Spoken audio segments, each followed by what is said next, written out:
का रे शेखरे? नमस्कार भैया. हो, दरवाजा बंद दिसला, म्हणलं तुम्ही आत आहे का नाही, म्हणलं घरी गेलाय का काय. अहो बाहेर बघितलं का, आजाची मिरवणूक कसली जोरात चालली ती. अहो अख्खं गाव जमलंय, गावातल्या लोकांनी पैसे काढून त्याची मिरवणूक काढली. अरे शेखऱ्या, टॅलेंट बोलू दे त्याला. जनसामान्यांना बोलण्याचा अधिकार आहे. हा शेखरराव बोला. अहो तसं नाही भैया, तुम्ही चावडीवर दिसला नाही ना, म्हणून लोक सांगायला आलो. अच्छा, म्हणून सांगायला आलाय वय. सांग. अहो ते आज आलाय एवढंच सांगायचं होतं. ह्यात काय मजा नाही, म्हणजे मजा येईल असं सांग ना. म्हणजे गावात कोण कोण आले, काय काय चाललंय, सगळं सांग. आजाची मिरवणूक निघाली. अहो फटाके, बँड, ओवळायला बायका, असं सगळं जंगी स्वागत केलंय त्याच. अजून आणि त्याला मेडल मिळालंय. मेडल म्हटलं? कसलं मेडल मिळालं? अहो तो 400-500 फौजीतनं बेस्ट आलाय ना, म्हणून त्याला बेस्ट मेडल मिळालंय. अरे बेस्टच झाले की मग, एकच नंबर झाले. मेडल म्हणजे काय साधी गोष्ट नाही. तुला मिळालं का मेडल कधी? नाही. तुला रे नाही भैया. लाज कशा वाटत नाही रे नाही म्हणते. आम्हाला मिळालं होतं 4थीत असताना. रनिंगच्या स्पर्धेत भाग घेतला होता आम्ही. पहिला जो येईल का नाही त्याला गोल्डन मेडल आणि शूज मिळणार होते, आणि जो सेकंड येईल त्याला सिल्वर मेडल. लई पडलो होतो तेव्हा. आम्ही सेकंड आलो. फर्स्ट कोण आलं माहितीये का? हा, आपला विजय. काय झालं? म्हणजे विजय पायना असा, तो कसा का पहिला येणार असाच विचार करताय ना. तर त्याचं झालं असं, तो पहिला आला म्हणून आम्ही दुसरे आलो. तो जर पहिला आला नसता तर पहिलं कोण आलं असतं? तुम्ही. हाय का नाही? हा, हाय का नाही? मी आलो असतो का नाही पहिला? पण नाही, तो आला. तो चुकला. आता चुकला म्हणला, चुकी बरोबर शिक्षा फ्री मिळणारच. त्यानं पळण्याच्या शर्यतीत आम्हाला हरवलं. आता चालू बी शकत नाही बिचारा. तर त्या शर्यतीत आम्हाला सेकंड प्राइज मिळालं, सिल्वर मेडल. आम्ही ते सिल्वर मेडल घेतलं, पिताश्रींकडे गेलो, म्हणलं हे बघा सिल्वर मेडल मिळाले. पिताश्री काय म्हणले माहितीये?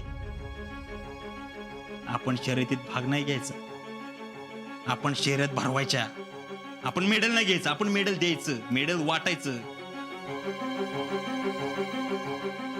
तेव्हापासून ह्या मेडलची काही किंमतच कळली नाही. पण आज मेडलची किंमत कळली. मेडल पाहिजे बाबांनो, मेडल पाहिजे. त्यावेळी आम्ही हरलो, विजय जिंकला.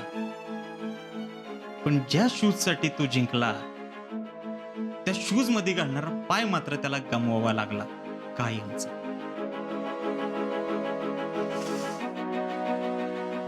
बिचारा विजय. ही तर गोष्ट संपती. गोष्टीचा बोध झाला असेल तर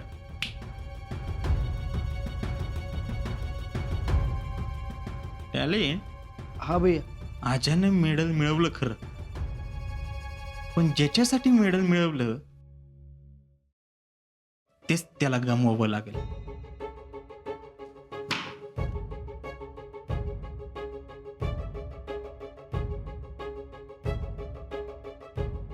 शीतल,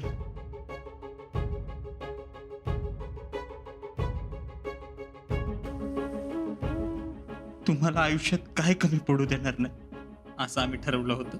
पण तुम्हाला आमच्या भावनेची काहीच किंमत नाही. आमच्या प्रेमात कुठं कमी पडलो, का ओळखू नाही शकला तुम्ही आम्हाला? त्या आज्यासाठी तुम्ही आम्हाला नकार दिला. आता तुम्हाला कळेल यो हर्षवर्धन देशमुख काय चीज आहे.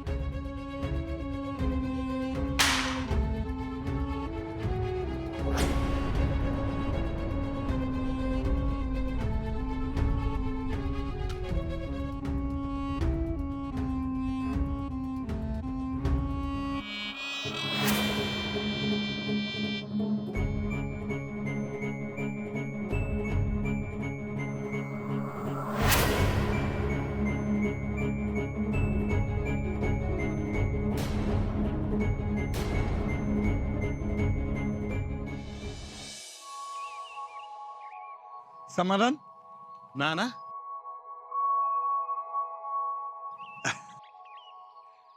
कसा आहेस? मी बरा आहे.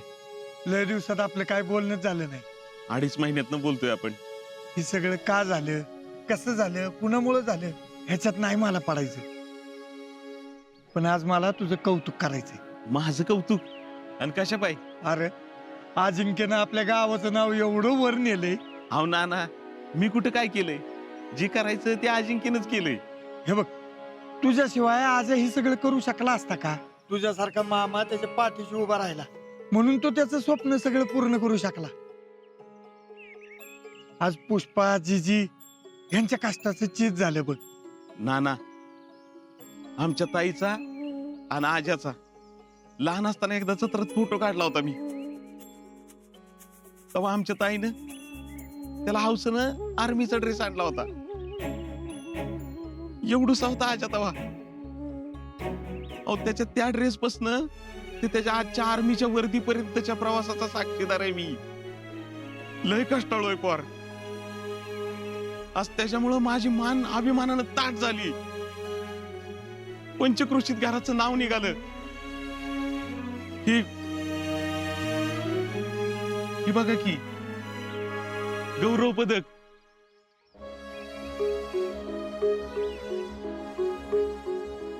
स्वतःचा पोरगा देशासाठी देणाऱ्या आई बापाला आर्मीवाले अभिमानाने देतात.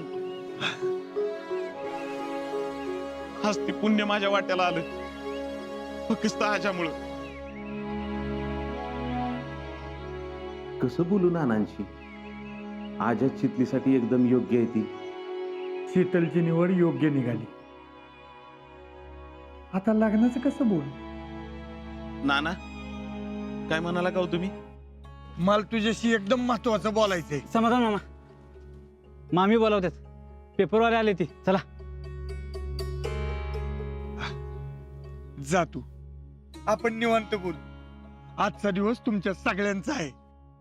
होय येतो मी नाना. चल.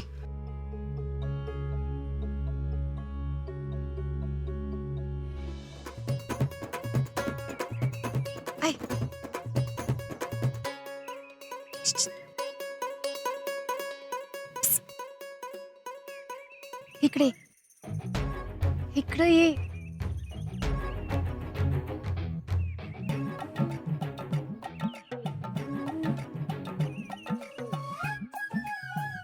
काय तो माझ्या संग असं का वागतोय? कोण त्यो? आजा. नाव कुठं तर ऐकल्यासारखं वाटतंय ग. रावल्या. हा हा, आपला आजा वय. गावातल्या सगळ्यांना भेटायला येईल त्याला आणि मला भेटायला येईल नाही. तसं काही नाही, अगं तू लय बिझी आहे ना म्हणून. बर, म्हणजे आता तुम्ही त्याची बाजू घेणार. चालतं तुमचं, मी माझं काय ते बघते.